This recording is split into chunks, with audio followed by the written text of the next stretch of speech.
My name is John Passfield, and the title of this reading will be the Poetic Novel, Part 2, Video 13, Time in the Modernist Novel. Here is the book, so I'll hold it up and let you see it. So there's a title, a subtitle, 3 roses, and then my name, okay? Now I'll read about it so I don't get mixed up, which I do sometimes when I ad-lib. This copy's a manuscript, but there's a copy on my website at johnpassfield.ca, which is available to read for free. All you do is click on the cover icon, and the book will be yours to read. The subtitle is Influences and Elements, as the essays in the book are about the writers who have influenced me and the elements that I've developed in my pursuit of a form for the poetic novel for our time. Now, the 3 roses, yellow in this book, red on my first book, refer to Gertrude Stein's comment, a rose is a rose is a rose. Now, that's a comment on imagery, but the comment itself is an image. So if you do a lot of thinking, you'll come up with a lot of ideas. Say Gertrude Stein commenting on imagery by saying a rose is a rose is a rose. Now, the quotations that I'm going to read from are from the essay Svevo, S-V-E-V-O, or Svevo, perhaps, Joyce in Modernist Time, by Michael Hollington, Hollington, an essay in the book Modernism, A Guide to European Literature from 1890 to 1930, which was edited by Malcolm Bradbury and James McFarlane. I'll read 3 of 11 segments of my essay, and then I'll read a note which I wrote as I reviewed my essay for this video presentation. So the first Hollington quote is this: non-events are distinctive features in modernist writing. Non-events are distinctive features in modernist writing. Now, here's my comment on that. When I read something like this, I ask myself whether there's a misconception among critics of the aims and even the practice of the modernist novel. The second question I ask myself is as to whether the misconception is that of the person who writes such a statement or of myself. So who's right or wrong here? So whatever the modernist novel was meant to do, I would say that to me, the modernist novel does not deal with non-events. In fact, I would say that there's no such thing in human affairs as a non-event. I suppose what I could say is that a phrase like this, non-event, is a misused term for one of 2 concepts that are being considered here. One term would be major event, and the other term would be not non-event, but minor event.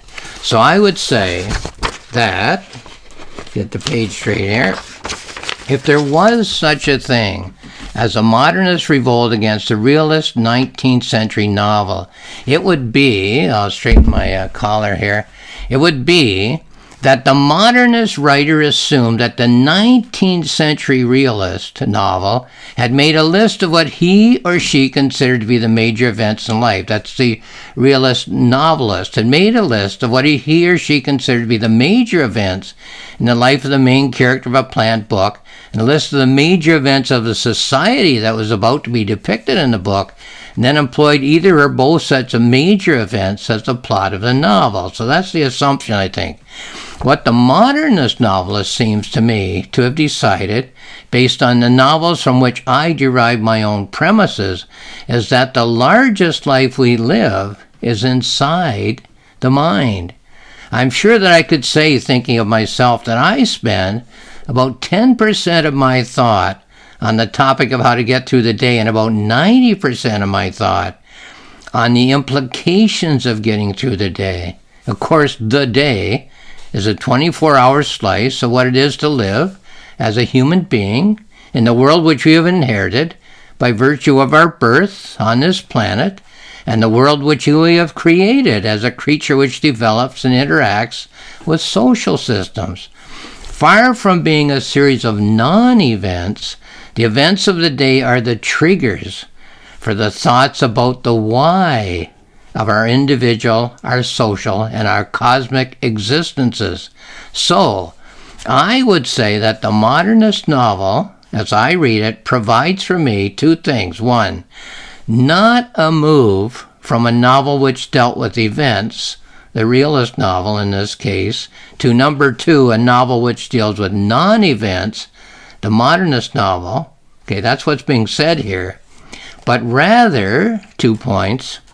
1, a move from a novel which tied the individual consciousness and narrated comedy to major events in the personal, social, and cosmic world of the main character. That's the realist novel. To number 2, a novel in which events that aren't all that significant in themselves, but which are ideally typical everyday events, serve as triggers to the contemplation of the why of our lives as human beings. That's the modernist novel. So they're not non-event novels, they're trigger event novels, these modernist novels. That's my point. Okay, here's another quote by Hollington. This is part 2, segment 2 of my essay. For the 19th century novelist, says Hollington, time is the medium in which people grow, individually and collectively. Hopes and ambitions come to fruition or are dismayed. Events mark the crucial points of change. Individual development is regarded as of general human importance and considered logical in form. Laws of psychological cause and effect, of interaction between character and circumstantial environment are in operation. Now, here's what I am saying in response to that quotation. I accept the idea that the 19th century novel presents the human being growing in stages of time, with the ideal as the main character finding his or her best self as time goes by. What I don't accept is the concept that the modernist novel is at its best when it rejects sequential time as a human measuring device. Some might have the idea that the modernist novel presents a disembodied consciousness hovering over the subconscious imagery of its own mind. Strikes me that as familiar a poem as Keats' Ode on a Grecian Urn does not have a major character who does the thinking. The poem seems to me to be a direct presentation from Keats, the author, the writer of the poem, to the consciousness of the reader, with no character in between. We can ask ourselves what the creation of the imagery of that poem and the arrangement of the imagery of that poem indicates concerning what the persona who is creating and arranging the imagery is thinking. But in order to do so, we have to become that persona ourselves. I suppose it's possible to say that one can imagine that persona of that poem is a person who's walking through the Elgin Marble exhibit in the British Museum in the early 19th century and looking at images on vases and asking himself or herself what the images suggest when selected and arranged in his or her own mind about the life of the human being. But I still think that what we end up with is our own thoughts, not the thoughts of a persona whom the poem provides for us. Now, in contrast to Keats' Ode, Browning's poem My Last Duchess does provide an image-creating and image-arranging main character, the Duke, so the reader can consider that he or she is interpreting the imagery in a different way than the provided main character persona is doing. So, in poems like A Grecian Urn, An Ode on a Grecian Urn, and The Wasteland, there's no character. It's only you.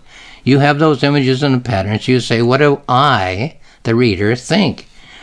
It's just the reader and the image pattern. In a poem like My Last Duchess, there is a character. What does the Duke think? What do I think? Do I think the Duke is wrong to think so? If the modernist novel leaves out what I would call the outer frame persona, the character whose mind triggers the creation and arrangement of the imagery of the novel, that's fine. But it's not what I think the modernist novel, the poetic novel, does at its best. To me, what the poetic novel does best is to include what had been done by the realist novel, to present a main character who lives through everyday events, some of which one would call the major events of life, growing up, going to school, getting a job, making one's way in the social hierarchy, getting married, going to war, and so on. with the main character's field of concern as the interior process. So here's the difference. Still a character going through life, going through time, but more concerned with inner thoughts, the interior process. The human image selecting and image processing, image arranging process. I'll read that again. The human image selecting and image arranging process of responding to not only the major events in the life, but to the minor events in the life. So responding to the trigger events, whether major or minor. The modernist novel at its best does not reject the elements of the realist novel, but includes them while expanding the field of concern from only the semi-conscious prose thought and the subconscious prose thought of the main character to the deeper subconscious thought of the main character. So the modernist novel does everything the realist novel does, but it goes deeper. And since it's my belief that the deepest levels of thought in the subconscious mind are expressed in imagery, then it follows that the modernist novel is and has to be the poetic novel. Okay. Segment 3 of my essay, a quote from Hollington again. Bergson, B-E-R-G-S-O-N, exposed fallacies in our way of thinking of time as if it could be apprehended spatially. Semicolon. Okay, I'll read that again. I messed that up. Bergson exposed fallacies in our way of thinking of time as if it could be apprehended spatially. Events, he said, were imaginary spatial points in the uninterruptible, undistinguishable flow of time. So that's the quote by Hollington. Here's my response to that quote.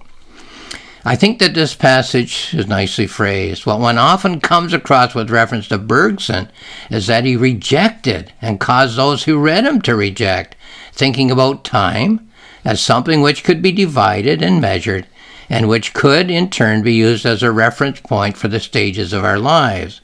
What I like about this passage is that it doesn't say that Bergson rejected that way of thinking, but pointing out that it was a mind-constructed way of thinking. It's not that it's wrong and we should reject it. Just realize it's imaginary, it's mind-constructed. Most references to Bergson say in simple terms that he explained that time flows rather than ticks. I believe that it was William James who came up with the phrase, the stream of consciousness. I believe that the term stream of consciousness refers to that process in the mind whereby all of the information that occurs to the mind at any given moment is scrutinized for significance and then is divided into significant information and insignificant information, with the significant information being juxtaposed with other significant information in order to make an image pattern with potential meaning. That's not only what happens in the human mind, it's what happens in the poetic novel. Okay, the two are the same. So the value of Bergson, which I do respect and value, is that he turned writers' attention from the results of living in time to the process of living in time. He showed that we live in a time stream, but that to survive and thrive, we superimpose imaginary frames of reference on time. Of course, the imagination can clarify, but it can also distort. It's not a case of the modernist novel, 2 points here, accepting the Bergson flow of time and rejecting the realist grid of time. But, okay, so it's not that, but, 2, of realizing that the flow of time is the experience and the grid of time is the response to experience. So they're both true. One is the experience, the other is what we do with experience. Weaker modernist novels might show the acceptance of the one concept of time and the rejection of the other. But the modernist novel at its best deals with the consequences of the interaction of these two concepts of time in the human, individual, and social mind. Okay, I'm going to stop there, but the rest of the essay can be read at my website, johnpassville.ca. And now I'll read a note which I wrote as I reviewed this essay, my essay, about time. So here's what I wrote a little while ago. Such a topic as time in a modernist novel might seem to be a very limited topic of concern to most people who read fiction. But when I think about it, it strikes me as one of the central concerns, not only of fiction, but of all art forms as a means of perception and communication about the human situation. I've been writing fiction for about 25 years now, and only recently was I able to sort through the confusion that I felt when I read the modernist novels, and then when I read the critical commentaries on those novels. Two of the points that the critical commentaries on the modernist novels seemed to make were, number one, that the modernist novel presented a break with the realist novels, which had been written until the modernist novel appeared, and number two, that the earlier novels, the realist novels, and the new novels, the modernist novels, had a completely different way of presenting the human experience of time. On the contrary, what I've come to realize is, 2 points again. Number one, that the modernist novel did not present a complete break with the realist novel, but only seemed to be completely different by its presentation, by its surface. And number two, that the modernist novel did not reject the realist novel's presentation of the way humans experience time, but added to the realist presentation about the human experience of time. The key to my untangling of this critical briar patch was in the works of Shakespeare. Number one, in Shakespeare, we find the characters living through a story which shows them experiencing life in linear time, just as we find in the realist novels. While number two, in Shakespeare, we also find that the linear story is deepened. Let me get the page turned. The linear story is deepened by an interpolation of a layer of imagery by which the characters are attempting to understand their lives as they are being lived in linear time. So Shakespeare does what the realist novels do, show you a character living in linear time. He does what the modernist novelists do. He adds imagery that shows the character attempting to understand his life or her life by interpretation. I haven't read the modernist novels for about 20 years now, so I've been busy writing my own novels and novellas. But if I were to go back to the modernist novels as a reader, I would ask myself which modernist novelist believed, as the critics seem to believe, that they were writing novels which were opposed to the realist novels, and which modernist novelists seemed to realize, and the proof would be in the novels themselves, that they were actually deepening the elements that the realist novels presented so well, the life experiences of characters who are living in sequential time. However, with the number of projects I have on my desk, I suspect I will never have time to go back and be the voracious reader of fiction that I used to be. So I'm going to hold up the book once again. The Poetic Novel 2, Influences and Elements by John Passfield. It's not found on Amazon because it's not a physical book. It's not found on my publisher's website. It can be found on my website, johnpassfield.ca. Just click on the cover icon, and the 15 essays, this has only been part of one essay that I've read, 15 essays will be there for you to read. So lastly, I'll just say thank you for watching this video.